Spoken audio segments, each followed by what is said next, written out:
নমস্কার, ইউএসএম কিচেনে আপনাদের সকলকে স্বাগত। আমি সুচিত্রা চলে এসেছি আরও একটি নতুন রেসিপি নিয়ে। আজকের রেসিপি হাতে মাখা মসুর ডাল। বানাতে খুবই অল্প সময় লাগে আর খেতে দুর্দান্ত। বাড়িতে একবার অবশ্যই ট্রাই করে দেখতে পারেন। তাহলে ভিডিওটি স্কিপ না করে শেষ পর্যন্ত দেখতে থাকুন। রেসিপিটি করার জন্য আমি প্রথমেই নিয়ে নিচ্ছি 150 গ্রাম মসুর ডাল। আপনারা আপনাদের বাড়ির সদস্য অনুযায়ী ডালের পরিমাণটা নিয়ে নেবেন। ডালগুলোকে আমি 3-4 বার ভালো করে ধুয়ে নিয়েছি। তারপর জল থেকে তুলে আমি ডিরেক্ট একটা কড়াইয়ের মধ্যে দিয়ে দিচ্ছি। এরপর এই রেসিপিটি করার জন্য যা কিছু লাগবে সমস্ত কিছু এই ডালের সঙ্গেই দিয়ে দেব। তাই জন্য নিয়েছি একটা মিডিয়াম সাইজের পেঁয়াজ, আর পেঁয়াজটাকে এইভাবে কুচি করে দিয়েছি। নিয়েছি 7 থেকে 8টা কাঁচা লঙ্কা চেরা, আর একটা মিডিয়াম সাইজের টমেটোটাকেও এইভাবে লম্বা লম্বা পাতলা করে কেটে নিয়েছি। এবার দেব স্বাদ মতো নুন, হাফ চামচ মতো হলুদ গুঁড়ো, হাফ চামচ মতো জিরে গুঁড়ো, আর দেব হাফ চামচ কাশ্মীরি লাল লঙ্কা গুঁড়ো, আর 1 চামচ মতো সর্ষের তেল। ব্যাস, এখানে আর কোনো মশলা কিন্তু লাগছে না।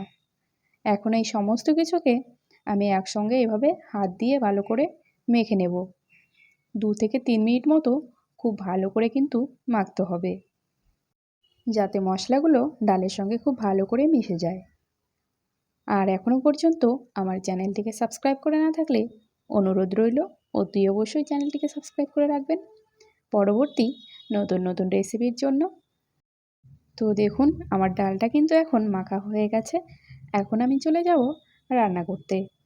তাই জন্য প্রথমেই আমি গ্যাস জ্বালিয়ে দিয়েছি, আর কড়াইটাকে আমি এইভাবেই কিন্তু গ্যাসের উপরে বসিয়ে দেব। তারপর খুন্তির সাহায্যে ডালটাকে এইভাবে নাড়তে থাকবো। খুব বেশিক্ষণ নাড়াচাড়া করার দরকার নেই। যখন টমেটোটা একটু নরম হয়ে আসবে তখন আমি এর মধ্যে দিয়ে দেব পরিমাণ মতো জল। আর জল কিন্তু খুব বেশি দেব না, সমস্ত ডালগুলো যেন জলের মধ্যে একটু ডুবে থাকে ঠিক সেই পরিমাণেই জল দিতে হবে। আর এই রেসিপিটা যেহেতু একটু শুকনো শুকনো হবে, সেই জন্য জলের পরিমাণটা কমিয়েই দিতে হবে। তারপর জলটা এইভাবে ফুটে আসলেই আমি গ্যাসের ফ্লেমটা একদম লো করে ঢাকা দিয়ে সেদ্ধ হতে দেব 5 থেকে 6 মিনিট মতো। আর 5-6 মিনিট পরে ঢাকনা খুললেই কিন্তু দেখুন ডালটা কত সুন্দর সেদ্ধ হয়ে গেছে। এখন এই ডালটাকে আমি নামিয়ে নেব। তারপরে একটু ফোড়ন দিয়ে নিতে হবে। তো প্রথমে আমি কড়াই গরম করতে দিয়ে দিয়েছি 2 টেবিল চামচ মতো সর্ষের তেল। আর তেলটা যেহেতু আমি মাখার সময় কিছুটা দিয়েছিলাম, সেই জন্য অতিরিক্ত তেল অ্যাভয়েড করার জন্যই এখন আমি পরিমাণটা কমিয়ে দিয়েছি।